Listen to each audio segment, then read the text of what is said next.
2 weeks ago in Nature Medicine, we published a randomized controlled trial on the use of using telemetry, like your Apple Watch telemetry, to be able to predict failing heart pumps, ejection fractions diminishing over time.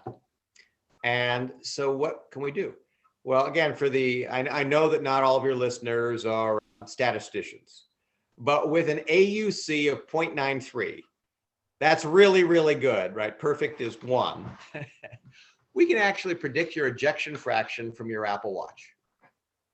Wow. And well, why is that interesting? It's like, okay, you can take an asymptomatic person and look at body parameters to predict future disease and do that with very high accuracy.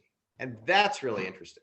Thank you for that example, because that's going to help me. That's a great example. 0.93, I mean, that's a phenomenal example. But who's looking at the data? Is it a machine that's looking at the data? Is it a command center?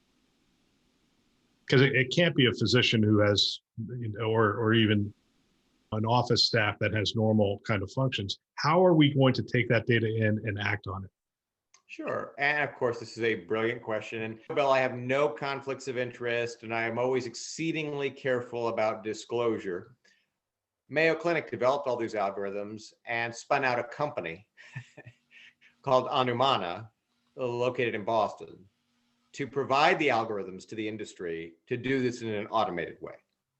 And so, as you point out, it has to be a combination of automation, looking at millions of incoming signals, and for most of them are just completely normal. And if there is something aberrant, then you'd get a human review. And Mayo does have a command center, by the way, for the review of not only the remote patient monitoring activity, but also for incoming telemetry.